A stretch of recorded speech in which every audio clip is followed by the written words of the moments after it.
हाँ जी, क्वेश्चन क्या बोल रहा है, how much amount will become ₹1352 in 2 years at 4% annual rate of CI। तो आपको बताना है यहाँ प्रिंसिपल कितना होगा। क्या करना चाहिए, किसी का दिमाग चल पा रहा है, कोई बता पाएगा? मैंने क्या बोला, सबसे पहले रेट और टाइम पे फोकस करना है, बाकी चीज़ों से हमें कोई लेना देना नहीं है। अगर देखा जाए तो हमारे पास में जो रेट ऑफ इंटरेस्ट है वो 4% है, कोई हाफ ईयरली नहीं है, कोई क्वार्टरली नहीं है। रेट और टाइम को ध्यान से देखो, टाइम दे रखा 2 ईयर।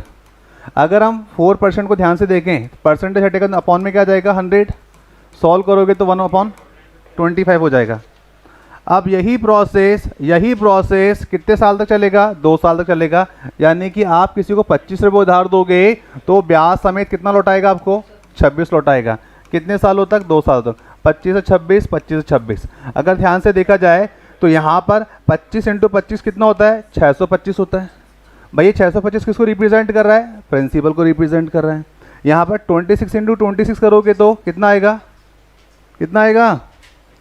676, ठीक है। ये किसको रिप्रेजेंट कर रहा है, अमाउंट को। लेकिन क्वेश्चन कह रहा है एक्चुअल में अमाउंट 676 नहीं है, वो क्या कितना है, 1352 है। The amount will become 1352।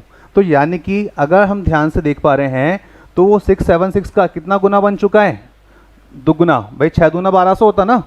अगर राउंड फिगर में 676 को 676 को 600 पकड़ लिया जाए तो आसपास पहुंच गए 6 दूना 1200। ना विश्वास हो तो कर लो मल्टीप्लाई, 2 6 12, कैरी हो गए 1, 2 7 14 और 1 15, हासिल लगी 1, 2 × 6 12, 12 + 1 13। आ तो रहा है। अब क्वेश्चन ने क्या ही पूछा, भैया बताओ वो प्रिंसिपल क्या था, वो कौन सी राशि, ठीक है। तो यानी कि यहाँ अगर इसका 2 टाइम हुआ है तो इसका भी 2 टाइम्स कर दीजिए।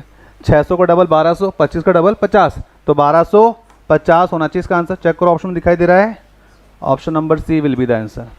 बस कोई सग्गा नहीं है इस दुनिया में कंपाउंड इंटरेस्ट के केस में, रेट और टाइम, बस इस पर फोकस करो, सारे आंसर आ जाएंगे सारे।